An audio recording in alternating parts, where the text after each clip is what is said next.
And so basically, we can prove like Jim Riley, Joe Zillig, Harry Race, Bernard LaChance, DJ Day, Polito Quinoa, Elton Anderson, Don Wiley, the Robo Knight, L.R.E.'s, Gordon, Doug King, so on and so forth. DJ Dave, Polito Quinoa. Okay, the big fight is the JFK thing, but really, those group of men are really fighting over Marilyn Monroe. Okay, so JFK might have been killed because of Marilyn Monroe, right?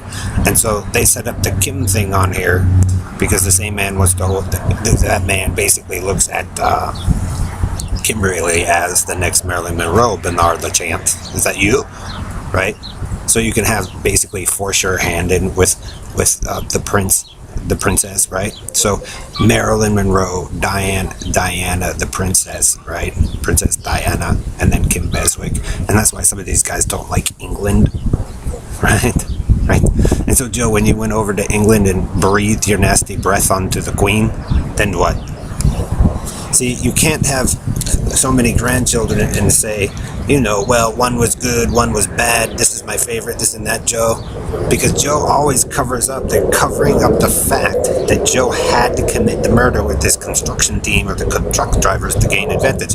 That's why Ellery and Perlita and some of them are in a big bind because they all tried to copy Joe's Carney, right?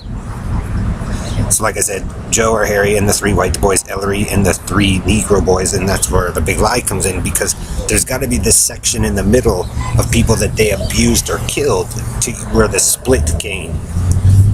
And so that's why Joe doesn't like me and my father, Greg Faust, because we like certain Hollywood celebrities, and so he targeted us based upon that, which then also affected those Hollywood celebrities. Therefore, why the NBC incident in the Blue Room there, Joe, Harry, Bernard, Robo Knight, right? So that's why Joe and them have an issue probably with Howard Stern. That's where the whole argument comes, maybe. Maybe, Joe, you guys came out there and stole some stuff. You killed some people and stole some stuff, and then you moved it with Bernard, and that's why Bernard has a great old attitude with the ego of the all-American shit, because he knows he's a lying piece of rapist shit.